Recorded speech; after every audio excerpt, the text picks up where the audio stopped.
Salut mes élèves, on va continuer le cours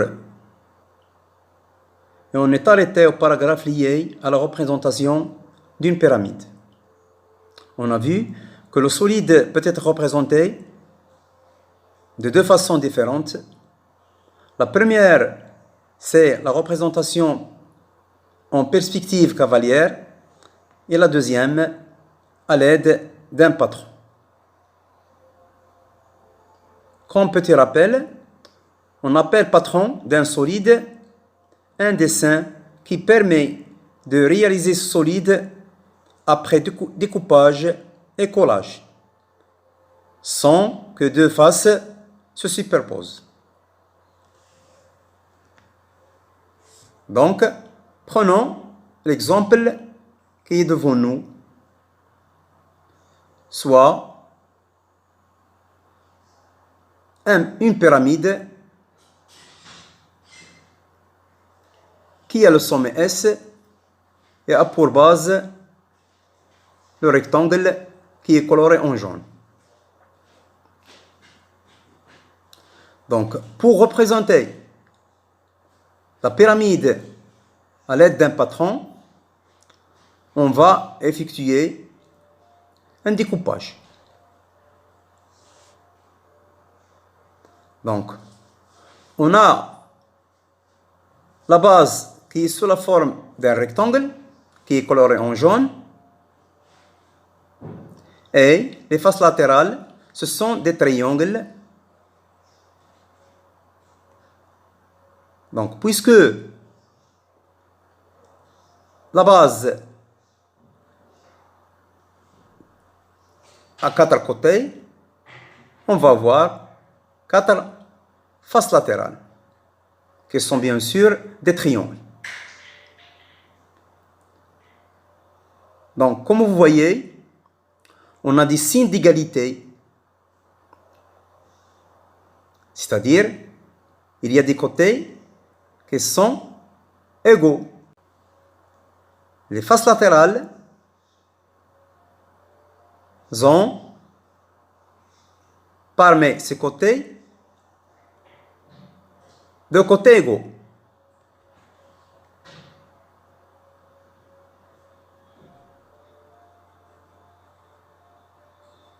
Donc, n'oubliez pas, si vous représentez une pyramide à l'aide d'un patron, de marquer le signe d'égalité. Comme vous voyez ici. Aussi,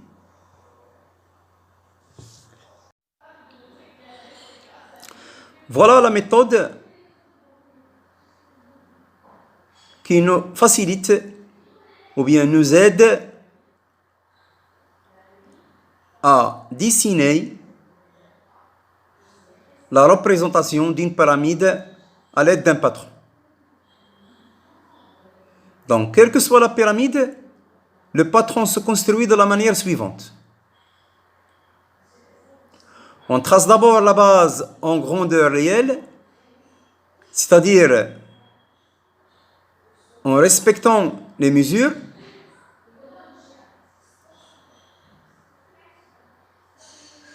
Et on construit chaque face latérale, qui est bien sûr, ce sont des triangles, au compas. Remarque, suivant le découpage que l'on effectue, on obtient plusieurs patrons pour une même pyramide. Comme vous remarquez,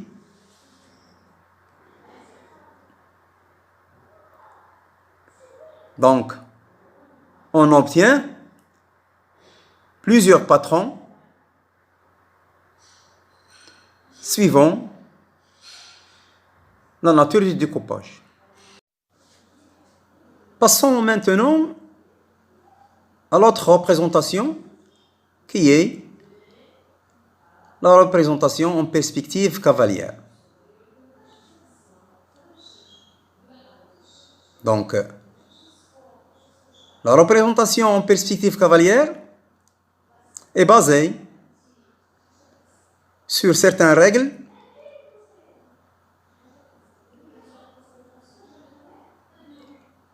qu'on doit les respecter. Donc, premièrement, on dessine d'abord la base. Et on va voir un exemple après.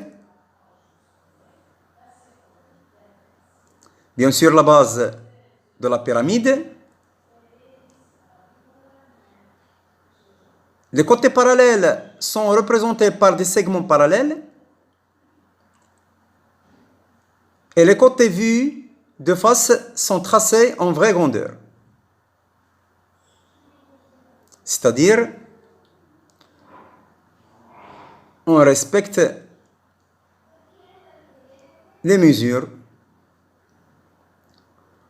On trace la hauteur verticale et en vraie grandeur.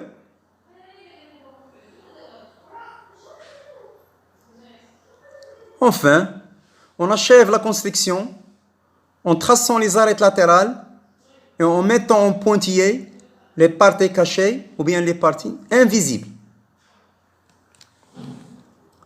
Donc, prenons l'exemple suivant. Soit une pyramide régulière à base ABCD. Donc, soit SABCD, une pyramide à base régulière. Telle que AB est égal à 3 cm et la hauteur SH mesure 2 cm. Donc, un petit rappel concernant une pyramide régulière. Donc, une pyramide est dite régulière lorsque la base est un polygone régulier. Par exemple, la base est un carré ou bien la base est un triangle équilatéral. Et la hauteur issue du sommet passe par le centre du polygone régulier. Donc voilà un exemple. Comment on représente une pyramide régulière en perspective cavalière. Donc on trace premièrement, ou bien on dessine d'abord la base carrée.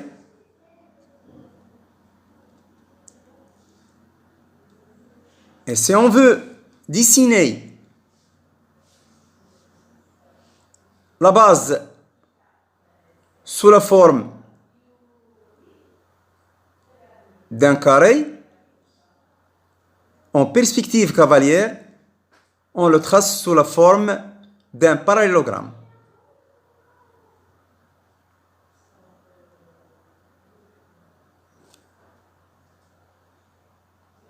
Donc je dois, puisque SABCD est une pyramide régulière, je dois tracer la hauteur SH, qui est bien sûr verticale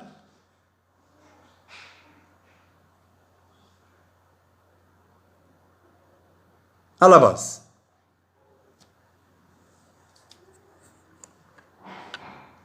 Donc le point H est le centre du carré. En traçant les deux diagonales, le point d'intersection, c'est le point H.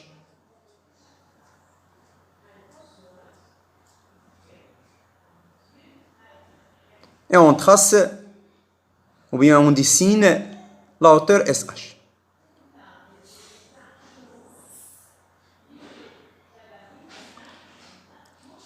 L'étape suivante, c'est de tracer les arêtes latérales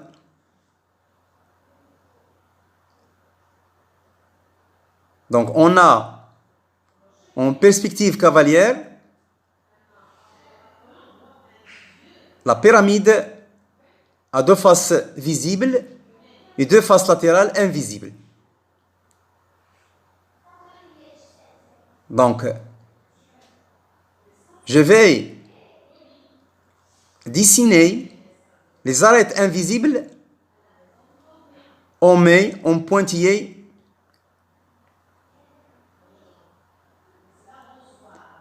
Donc,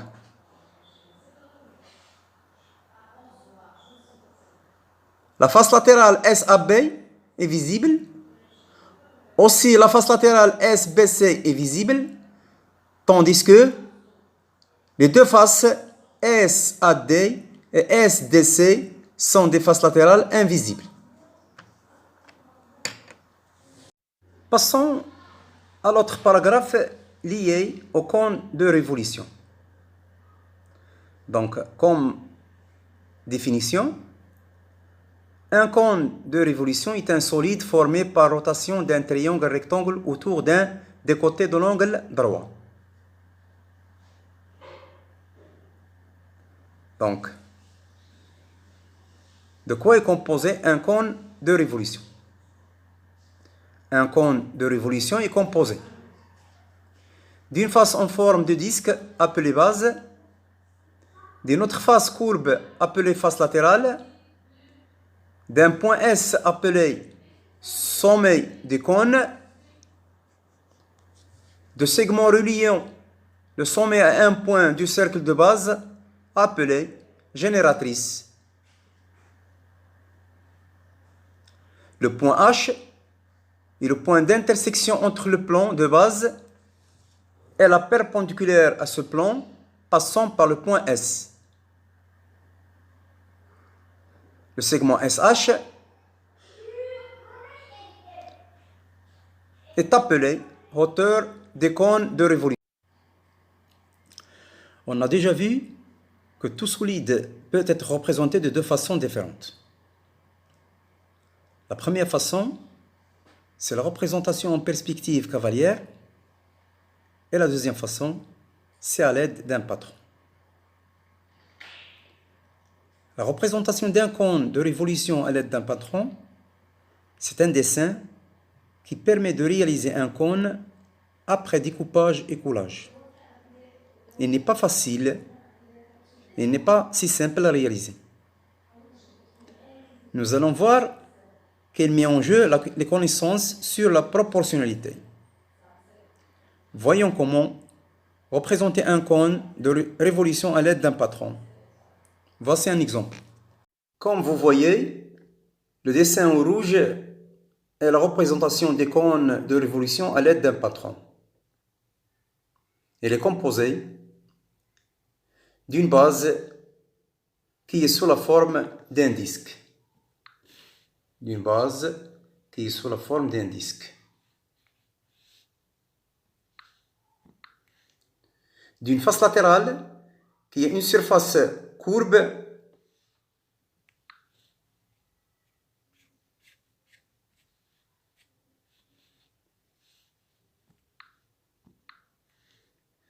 d'un sommet, c'est le point S, c'est le point S,